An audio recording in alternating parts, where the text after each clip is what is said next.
Muri kano kanya wowe nkurikiye ushobora kuba unkurikiye ufite phone yawe mu ntoki, hari nawe uri kundebera, cyangwa se wareba ku ruhande ukabona uteretse ku meza, cyangwa ukabona uyifite mu mufuka w'ipantaro yawe, cyangwa se wareba hirya no hino ukabona hari undi uyifite. Mu by'ukuri rero iyo telefone yawe ni igikoresho gikoze neza cyane, ndetse kandi rwose ni igikoresho cy'ingirakamaro mu buzima bwa buri munsi, kuko telefone tuyikenera buri kanya. Ni igikoresho gikenerwa na buri umwe wese, ni igikoresho cy'ingirakamaro cyane, kuko iyo urebye neza telefone yinjiza byinshi ku muntu, biba amafaranga cyangwa bibe n'ibindi. Ariko se uretse gato, wari uzi ko nubwo telefone ari ingirakamaro cyane mu buzima bwacu, ariko ishobora no kwangiza ubwonko kugeza aho udashobora kuyireka cyangwa kugeza ubaye imbata yayo? Uratunguwe se? Ahubwo se urabizi ko iyo telefone yawe yabaye ikigomana cyawe? Uti gute?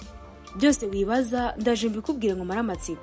Gusa mbere yuko nkomeza kandi subscribe kugira ngo tuzongera gucika n'ibiganiro tubategurira umunsi ku munsi. Nge wumva nitwa Jo12, nguhaye ikaze.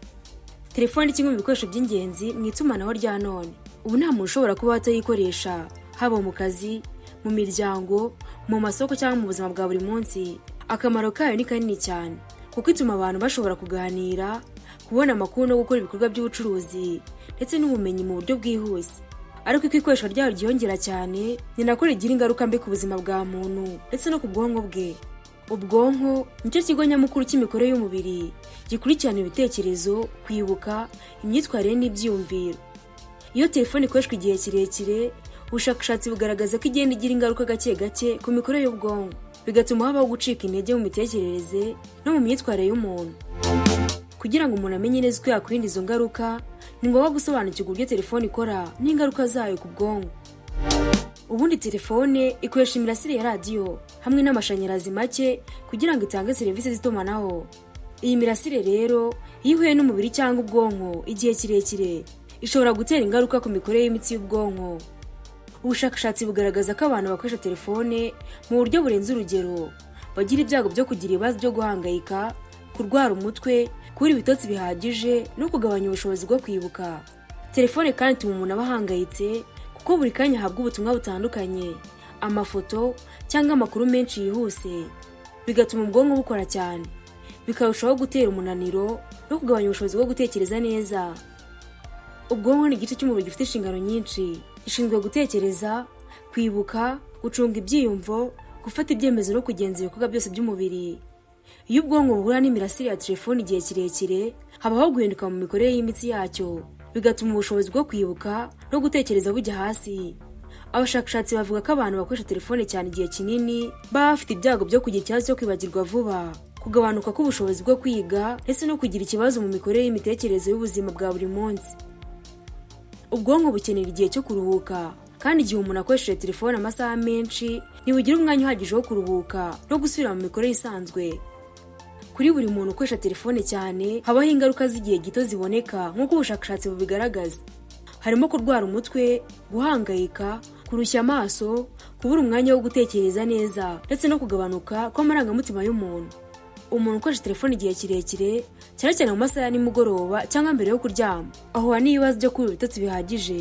Ibi bigira ingaruka ku mikorere y'ubwonko, kuko bukeneye ibitotsi bihagije kugira ngo busubirane imbaraga no gukora neza.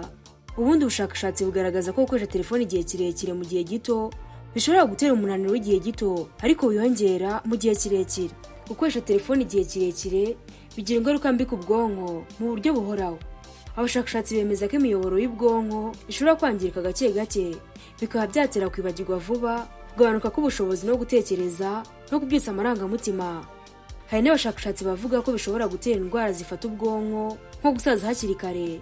Ibi biterwa ahanini n'uko ubwonko buba bwarabayeho gukorera ibintu byinshi icyarimwe, harimo gukoresha telefone, kureba televiziyo no gukoresha mudasobwa icyarimwe, bigatuma buhura n'imihangayiko ikabije.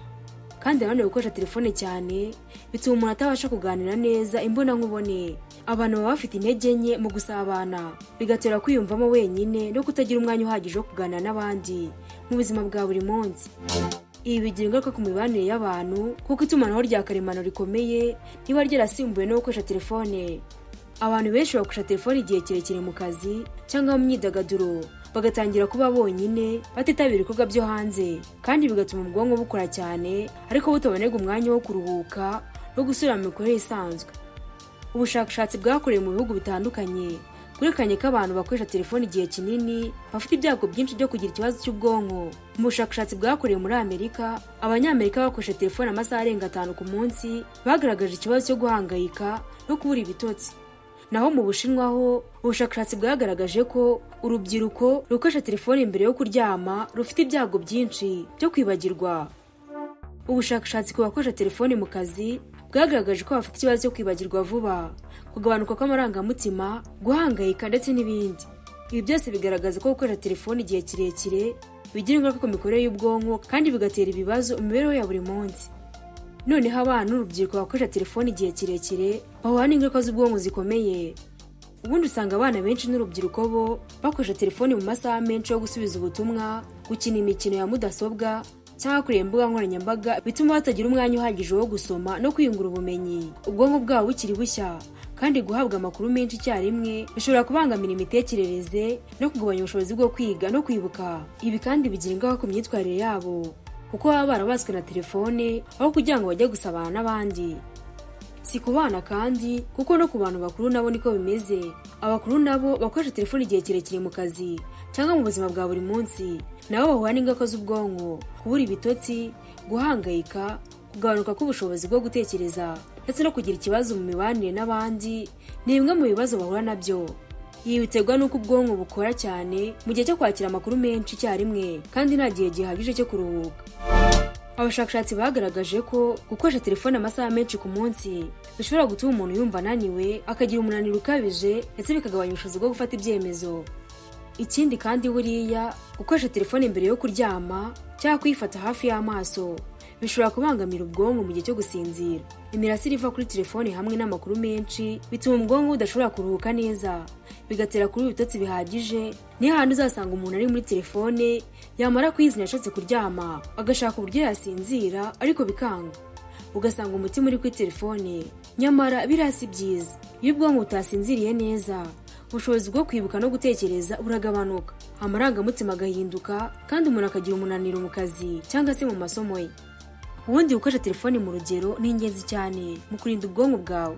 Bishobora gukorwa mu buryo butandukanye: gushyiraho igihe ntarengwa cyo gukoresha telefone, kuyizimya mu gihe cyo kuruhuka, no kugabanya gukoresha imbuga nkoranyambaga n'imikino ya mudasobwa igihe kirekire. Kubahiriza ibi ngibi bituma ubwonko bubona umwanya wo kuruhuka no gusubira mu mikorere isanzwe. Nanone kandi gukora siporo, gusoma ibitabo no gukora imyitozo y'ubwonko bituma ubushobozi bwo gutekereza n'ubushobozi bwo kwibuka bukomeza gukora neza. Ubundi bashakashatsi bemeza ko umuntu atagomba kumara amasaha menshi kuri telefone. Ubundi igihe ntarengwa gishobora kuba amasaha 2 cyangwa 3 ku munsi. Gukoresha telefone ibikorwa by'ingenzi gusa kandi nabwo ukayikoresha ibikorwa by'ingenzi gusa. Ibi bituma ubwonko bukora neza, bukabona n'umwanya wo kuruhuka no gukora imiyoboro yacyo neza. Gukoresha telefone igihe kinini cyane mbere yo kuryama bituma habaho kubura ibitotsi bihagije, bigatuma ubushobozi bwo kwibuka no gutekereza bujya hasi. Nkuko natangiye mbikubwira kandi hari igihe telefone usanga yabaye ikigirwamana cyawe. Ubundi abantu benshi basenga bizera ko iyo bagiye kuryama babanza gusenga, ariko umuntu wabaswe na telefone ntiyaryama atabanje kuyirebamo. Nanone kandi ubundi mu gitondo iyo ubyutse uba ugomba kubanza gushima Imana, ariko abantu benshi bo barabyuka bakabanza kureba muri telefone ku buryo niyo yibuze hafi ye mbere yo kugira ikindi kintu akora abanza kuyishaka. Iyo atayibonye aba yumva ahangayitse cyane. Niyo mpamvu rero urebye nabi telefone yawe ikigirwamana cyawe cyangwa wareba nabi ugasanga irakwangije cyane, ukugeraho ubaye addicted nayo ku buryo utayibonye udashobora kugira ikintu na kimwe wakora. Ese nawe wabaye imbata ya telefone yawe? Reka duhurire muri comment utubwire uko ubyumva. Uyu nawe umusozo w'ikiganiro nabateguriye, mbashimira ko babanye natwe, naho ubutaha Imana ibarinde.